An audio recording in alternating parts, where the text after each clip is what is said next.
The most important stretch of the season for the Memphis Grizzlies is about to begin, and they start that run with a tough loss at home against the Toronto Raptors, a Raptors team newly retooled after the OG Anunoby trade, and yet, despite great scoring efforts from Desmond Bane, Joe Morant, and a strong fourth quarter from Jaren Jackson Jr., the Grizzlies are not able to get things done. Is it the roster around those three? Is it Taylor Jenkins? We're going to talk about all that and more on this episode of Locked On Grizzlies. Lock in with me. You are Locked On Grizzlies, your daily Memphis Grizzlies podcast. Part of the Locked On Podcast Network, your team every day.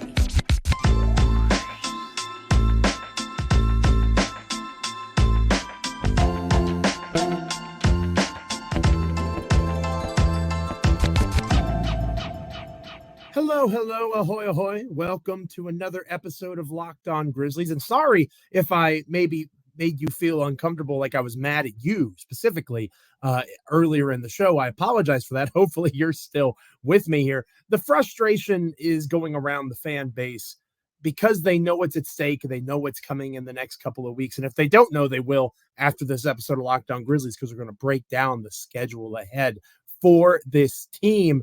And considering they're getting into a part of this season where they got to start making the choices, whether or not they're buyers or sellers as the trade deadline approaches, they have a really tough stretch of games coming up that is going to potentially make that decision for them. But before we get to all that, we're going to break down front and back, side to side, the Grizzlies loss to the Toronto Raptors on Wednesday night on this edition of Locked On Grizzlies. I am your host, Joe Mullinax, once again flying solo to Michael Cole, doing his duty over as the beat writer for the Commercial Appeal there in Memphis, Tennessee. He should be back with us to close out the week for our Friday episode. Looking forward to talking this game this week, the current struggles that the Grizzlies are having, and then again, this massive stretch of basketball coming up for the roster. All those fun things we'll rehash with Michael and talk a little bit more about his in-person experience, talking with the players, all that sort of stuff. But I'm your host, Joe Mullinax, for this particular edition of the show, and I appreciate you coming along on this ride with me.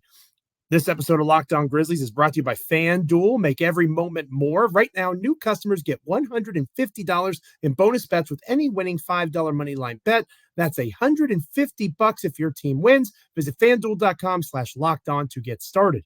We are proud members of the Locked On Podcast Network, your team each and every day, free and available wherever you get your podcasts. You can also check us out on YouTube. Like, comment, rate, review, subscribe, however you take in your podcasts.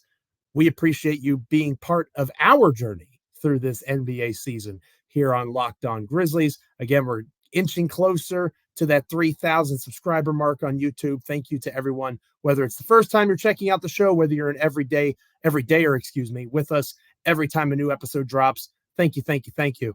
From the bottom of my heart. And I know DeMichael Cole, my co-host, feels the same way.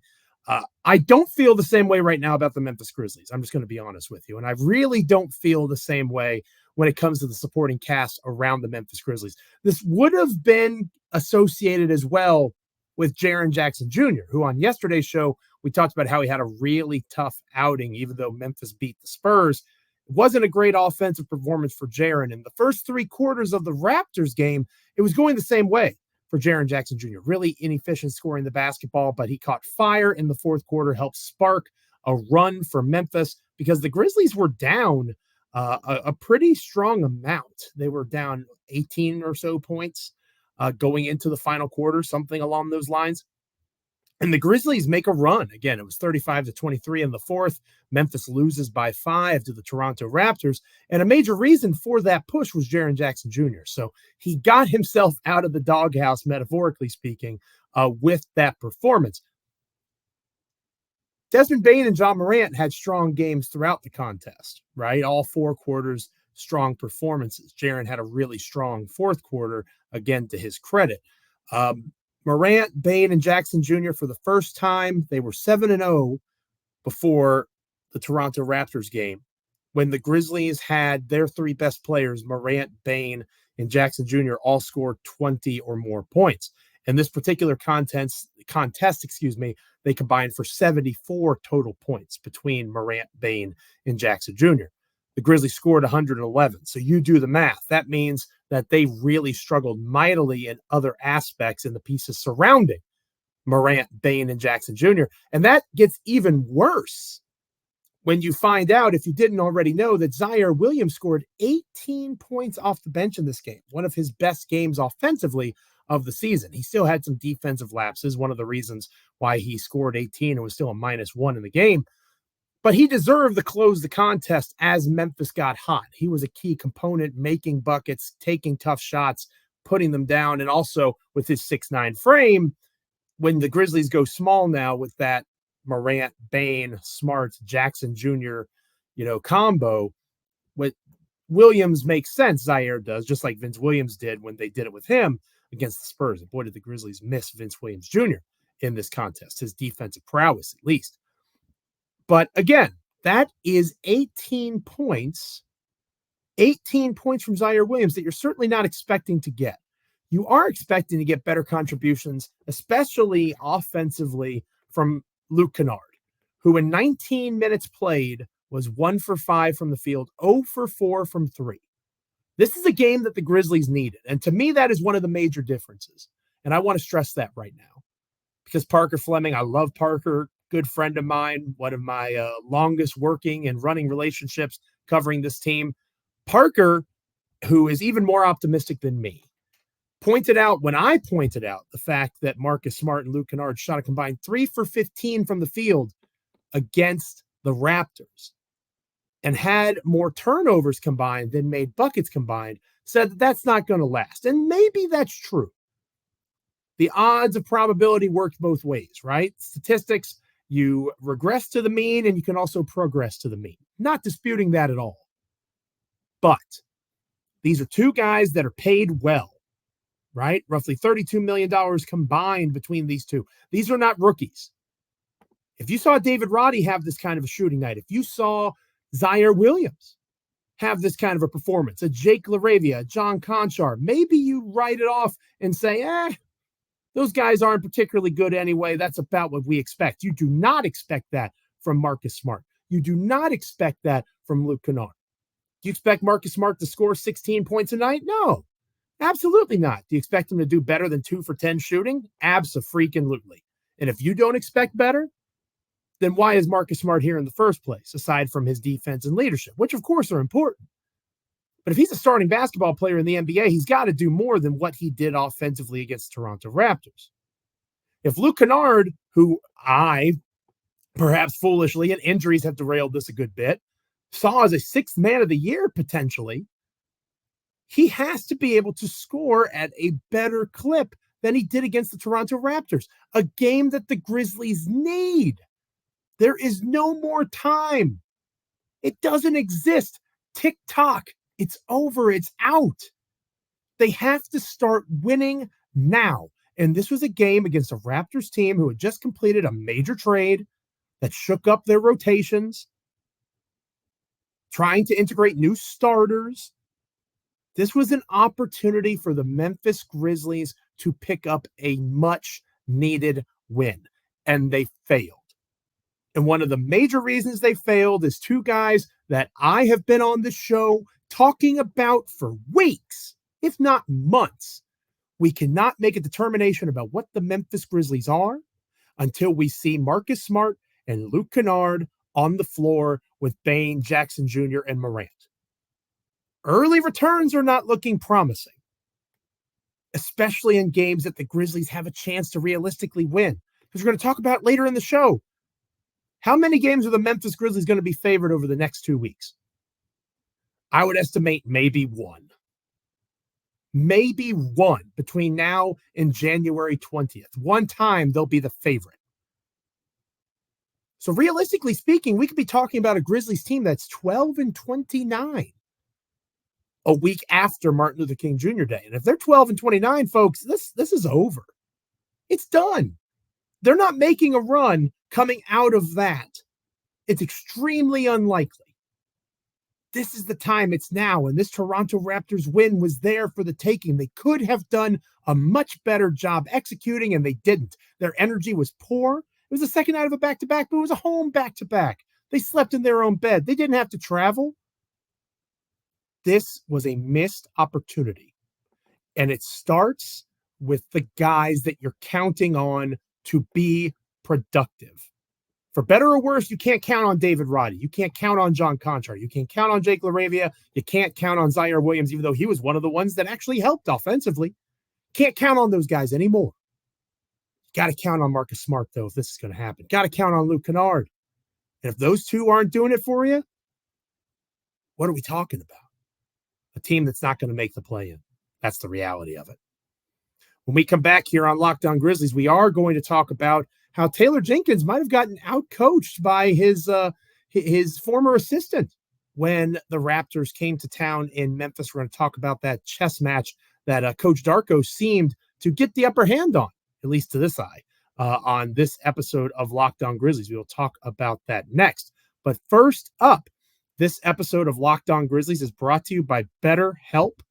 BetterHelp is a wonderful service that does so much to help you be a better you. And this is the time of year for that, right? It's 2024 now, New Year's resolutions. Or are you already crushing it in 2023? Are there things that you want to get better at? Around this time, we get obsessed about how to change ourselves instead of just expanding on what we're already doing right. There's so much that's already good about you. And of course, we all have ways that we can improve, and BetterHelp can help you along that process. If you're thinking of starting therapy, give BetterHelp a try. It is entirely online, designed to be convenient, flexible, and suited to your schedule. Just fill out a brief questionnaire to get matched with a licensed therapist and switch therapists anytime with no additional charge. Celebrate the progress that you've already made and continue that journey towards a better you in 2024 with BetterHelp. Visit BetterHelp.com/LockedOnNBA today to get 10% off your first month. That's BetterHelp, HELP.com/LockedOnNBA. When we come back here on Locked On Grizzlies, Taylor Jenkins, outcoached by Darko in his return to Memphis. Maybe so. Stick with us. Welcome back to Locked On Grizzlies. I am Joe Mullinax, your host for this episode, flying solo once again, missing DeMichael Cole terribly, as I always tend to do when he's not around. But he should be back on our Friday edition of the podcast, closing out the week together, previewing a couple of pretty important games for Memphis between the Lakers and the Phoenix Suns. Goodness gracious, two teams that have title aspirations that are falling short as well at this moment, right? In a better spot than the Grizzlies are in and relative to the play-in possibilities. But still, with the Oklahoma City Thunder rising, with the Minnesota Timberwolves rising, you're going to naturally have some fallers, and the Grizzlies, unfortunately, have been the worst of it so far this season, but the Lakers and Suns are not that far behind. Those are still going to be two tough games for this team. We're going to talk more about that later.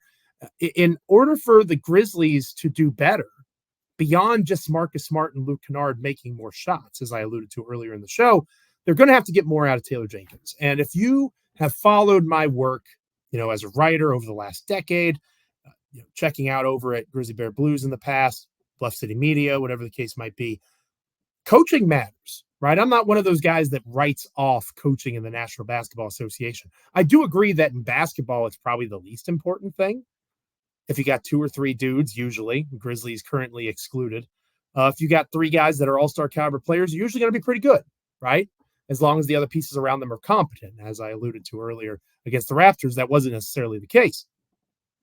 Basketball, it matters less just because there's less people involved on the court as opposed to soccer, football, any other sport where there's more bodies and pieces moving around each other. But Coach Darko comes back. Rajanovich from Toronto, new head coach for them, formerly an assistant for the Memphis Grizzlies. So much credit given to him in terms of the development of Santi Aldama, Desmond Bane, and other Grizzlies players over the last few seasons. He comes back, and again, as I mentioned earlier in the show, RJ Barrett, new to the team, Emmanuel Quickly, new to the team after that OG Anunoby trade to New York. Should have been an opportunity for the Grizzlies to pick up a win. And of course, they stormed back in the fourth quarter, as I mentioned earlier, and they did have a chance. They missed some shots late. The Grizzlies could have pulled this off, but they didn't. The reality is the Grizzlies were down by almost 20 going into the final quarter.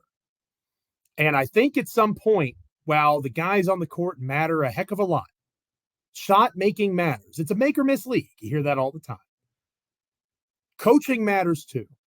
And I think, especially when it comes to rotations, Taylor Jenkins struggled mightily against the Toronto Raptors. I didn't fully understand working with John Conchar and David Roddy in the first half and then going away from them in the second. I did not fully grasp when you saw that Luke Kennard was not making his shot. He didn't have his shot. Why you didn't give Conchar in particular, who looked okay at times in the first half, why he didn't get more of those minutes. I struggled with that. And I'm arguing for John Conchar. You know I'm down bad when I'm in that state. So I really do wonder if this continues to go sideways, and we'll talk more about it, not just later on in the show, but over the next few weeks, of course. If we're talking to one another at the end of January and the season is lost, that's possible. We are in the end game right now for whether or not Memphis is a realistic play-in pushing team or not. If DeMichael and I sit down 3 or 4 weeks from now and we wonder what in the world went wrong, there's no way that you can look at this Grizzlies season and not place some of the blame for what's occurred at the feet of Taylor Jenkins. And a postmortem on this could be several episodes, right? Whether it's Zach Kleiman, the Grizzlies GM, not doing what he should have done in terms of having a backup plan for Steven Adams if he wasn't able to go. Clearly, they thought he was going to play. That's the only way that it makes sense for them to do what they did and not have that plan be in place. They didn't. They did not, beyond Marcus Smart, go out and get additional veteran wing depth, be it in free agency, mid-level exception, another trade to kind of consolidate things. They didn't do it. They didn't do it. They laid down a bet on their developmental skill, and for the first time, pretty explicitly, maybe you make an argument last year it was the case as well with Zaire in particular, but it's clear as day this year. The development system has failed for the first time. Okay, again, if you want to say second time, because you could have that conversation in the comments. For me, it is a clear and present failure right now. You cannot count on any of those guys on a night in, night out basis. And it's unfair to Marcus Smart, Luke Kennard. Hell, it's unfair to John Morant, Desmond Bane, and Jaren Jackson Jr. They can't have the types of nights that those top three and the type of fourth quarter that Jaren had. That can't happen every night. They're human beings. They're not going to be at that level each and every game. There has to be some sort of support system that picks them up, that is able to continue the energy and continue the process. That's not there right now. So Zach Kleiman deserves blame for that. But the pieces that are in play, I've been patient. I have said, let's see what this team looks like when they're as healthy as they're going to get. We're there. Sorry, I don't count Derrick Rose being out as a detriment. I just don't. DeMichael Cole might. I know there's folks in the comments that are his fans, and bless you, right? Whatever gods may be. But Derrick Rose is not saving this season. And as good as he's been, neither is Vince Williams Jr. The rotations were strange. The defensive strategy, as strong as the defense has been at times, was off. The inability to get your team out in transition defensively in particular. The Raptors just seem to have more energy, more life. And again, second night of a back-to-back, I get it. But we don't have the luxury any longer of being able to use that as an excuse. They have to win the games they can win. This is going to be a missed opportunity when we look back on it. I hope that I'm wrong, because I love being the optimistic Grizzlies guy. I've been the pessimist in the past. It's not as fun. But I got to be realistic with you, my dear listener, my dear viewer. I can't come on here and spew propaganda. This Toronto Raptors loss has me shook when it comes to Taylor Jenkins because for whatever reason, his players were not able to bring the juice until the final frame. That's a problem. That is a problem. You've got leadership in Marcus Smart. Nobody would deny that. You have the talent in terms of your top three players, John Morant, Desmond Bane, Jaren Jackson Jr., all of which at varying points in the contest played at all-star levels or better. Jaren Jackson looked like an all-NBA player in the fourth quarter. It was there. And yet there were lazy transition defensive opportunities that led to easy buckets for the Raptors. And yet there were late offensive rebounds from Jakob Poeltl that really hurt this team immensely. Got to get bodies on people, got to box out, have team rebounding concepts, get guys back in defensive sets. It wasn't there when the Grizzlies needed it. And that's not just on Marcus Smart. It's not just on Luke Kennard. At some point, Taylor Jenkins has to wear some of that blame as well. And that really shined through for me in the loss to the Raptors. But that game's done. It's in the past, right? Can't go back, can't fix it. The Grizzlies have to look ahead. And as I mentioned a couple of times throughout the show so far, the schedule ahead for the Memphis Grizzlies is daunting. It's a pivotal stretch of the season. I would argue the season is on the line over the next 2 weeks. We'll talk about that next here on Locked On Grizzlies. But first, I want to shout out Locked On launching the first ever national sports 24/7 streaming channel on YouTube. Locked On Sports Today is here for you 24/7, covering the top sports stories of the day with the local experts of Locked On, plus our national shows covering every league. Go to Locked On Sports Today on YouTube and subscribe to the first ever national sports 24/7 streaming channel. This episode of Locked On Grizzlies is also brought to you by FanDuel. Big fan of FanDuel. I'm sure you are as well at this point, or at least you should be. The NFL season is wrapping up, the regular season at least. And as the NBA season grinds forth with the playoffs approaching, you got to go try out FanDuel if you haven't done so yet. It is America's #1 sportsbook. Right now, new customers get $150 in bonus bets guaranteed when you place a $5 bet. That's $150 in bonus bets, win or lose. The app is so easy to use. You got to check it out. There are so many different ways to bet, like live same-game parlays, finding bets in the new Explore tab. A lot of fun can be had there. And then making a parlay in the Parlay Hub, which is the very best way to find popular parlays. You can do all that and so much more with FanDuel. So visit FanDuel.com/lockedon and make your first bet a layup. FanDuel, an official partner of the NFL. When we come back here on Locked On Grizzlies, we will close out this episode taking a look at, for my money, the most important 2 weeks of the season approaching. Stick with us here on Locked On Grizzlies. Welcome back to Locked On Grizzlies. I am Joe Mullinax, flying solo on this episode of the show. DeMichael Cole, my wonderful co-host, not here with me, should be here on our next episode. And again, I'm sure he'll join me in previewing the games that are to come, especially the two this weekend with the Lakers and the Phoenix Suns. I'm sure he'll have some thoughts about the Toronto Raptors. He listens to the show when he's not on it. Maybe he thinks I'm overreacting. Maybe he's with me on my criticisms of Marcus Smart and Luke Kennard and Taylor Jenkins that I've outlined earlier on in the program. We'll have to see what he says. We're going to close out this Thursday edition of the podcast with a look ahead, not just to the Phoenix Suns, not just to the Los Angeles Lakers. We're going to look ahead to the next couple of weeks because obviously Martin Luther King Day is on the horizon, and that has been my demarcation point. That has been my line in the sand if you've been following the show all season long. I'm usually calling me at Christmas, but because of the John Morant suspension, I said, let's move it to MLK Day this year. I'm going to extend it even beyond that one game, okay? Because again, from today, Thursday, January 4th, over the next 2 weeks, here is what the Memphis Grizzlies are looking at in terms of schedule. At the Los Angeles Lakers, at the Phoenix Suns, at the Dallas Mavericks. Those are the next 3 games for the Memphis Grizzlies. Those are all games that the Grizzlies will not be favored in. They'll be the underdog. Then they come home and they get a couple of days off, thank goodness. They play the Los Angeles Clippers on Friday, January 12th. Then it's another home and home back-to-back. This upcoming West Coast road trip, no back-to-backs. That's positive. Saturday, January 13th against the New York Knicks. Those are 2 current playoff teams. Teams very much in the postseason conversation. New York just got OG Anunoby. Jalen Brunson having a great season. Julius Randle having a hot run as well. Obviously, the Mavericks have Luka Doncic. Clippers have Kawhi Leonard.